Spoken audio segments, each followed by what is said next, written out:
ನಮಸ್ಕಾರ. BSNL ಚಾನೆಲ್ಗೆ ಸ್ವಾಗತ. ನಾನು ವಿದ್ಯಾ. ಈಗ ನೋಡೋಣ ಈ ಕ್ಷಣದ ಸುದ್ದಿಗಳನ್ನು. ಮಳವಳ್ಳಿ ತಾಲೂಕಿನ ಹೊಸಹಳ್ಳಿ ಸರ್ಕಾರಿ ಕಿರಿಯ ಪ್ರಾಥಮಿಕ ಶಾಲಾ ಮಕ್ಕಳಿಗೆ ಅಖಿಲ ಕರ್ನಾಟಕ ವಕೀಲರ ಒಕ್ಕೂಟದಿಂದ ಕಲಿಕಾ ಸಾಮಗ್ರಿಗಳನ್ನು ವಿತರಿಸುವ ಕಾರ್ಯಕ್ರಮ ಶುಕ್ರವಾರ ಜರುಗಿತು. ಒಕ್ಕೂಟದ ತಾಲೂಕು ಅಧ್ಯಕ್ಷ ಶಿವಣ್ಣ ಅವರ ನೇತೃತ್ವದಲ್ಲಿ ನಡೆದ ಕಾರ್ಯಕ್ರಮವನ್ನು ಮಂಡ್ಯ ಕ್ಷೇತ್ರದ ಶಾಸಕ ರವಿಕುಮಾರ್ ಅವರ ಆಪ್ತ ಕಾರ್ಯದರ್ಶಿ ಯೋಗಣ್ಣ ಉದ್ಘಾಟಿಸಿದರು.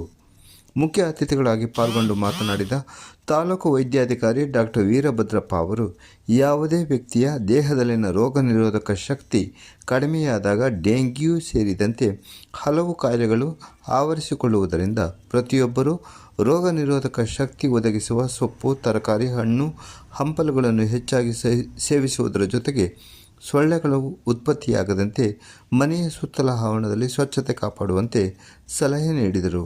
ಕಾರ್ಯಕ್ರಮದ ಆಯೋಜಕರಾದ ಶಿವಣ್ಣ, ಸಮಾಜ ಸೇವಕ ನಂದೀಶ್, ನಿವೃತ್ತ ಯೋಧರಾದ ಕೇಶವಮೂರ್ತಿ, ಮುಖ್ಯ ಶಿಕ್ಷಕಿ ಸತ್ಯವತಿ ಮತ್ತಿತರರು ಕಾರ್ಯಕ್ರಮದಲ್ಲಿ ಹಾಜರಿದ್ದರು. ಇದೇ ವೇಳೆ ಶಾಲಾ ಮಕ್ಕಳಿಗೆ ನೋಟ್ಬುಕ್, ಡಿಕ್ಷನರಿ ಹಾಗೂ ಲೇಖನಿ ಸಾಮಗ್ರಿಗಳನ್ನು ಒಕ್ಕೂಟದ ವತಿಯಿಂದ ವಿತರಿಸಲಾಯಿತು. ನಮಗೆ ಶರೀರದಲ್ಲಿ ರೋಗ ನಿರೋಧಕ ಶಕ್ತಿ ಚೆನ್ನಾಗಿದ್ರೆ ಕಾಯಿಲೆ ಎಲ್ರಿಗೂ ಇದೆ. ಡೆಂಗು ಇದ್ರದ್ದು ಪ್ಲೇಟ್ ಇಟ್ಕೊಂಡು ಕಚ್ಚಿರೋದು. ಆದ್ರೆ ಏನಂತ, ನೀವು ಚೆನ್ನಾಗಿ ಶುದ್ಧವಾದ ನೀರು ಕುಡಿತಾ ಇದ್ದೀರಿ, ನಾವೆಲ್ಲ ಕೆಟ್ಟ ನೀರು ಕುಡಿದಿದ್ವಿ.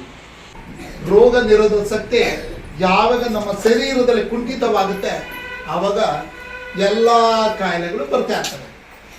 ಅದಕ್ಕೋಸ್ಕರನೇ ಮನೆಯಲ್ಲಿ ಇರುವಂತ ಎಲ್ಲ ಊಟ ಕಸ ಪಸ ಅಂತಾರೆ ನಮ್ಮಲ್ಲಿಯವರು. ಯಾವುದು ಹಿಂಗನ್ನೋದಿಲ್ಲ, ಬೇರಿಫಿಕೇಶನ್ ಮಾಡೋದಿಲ್ಲ.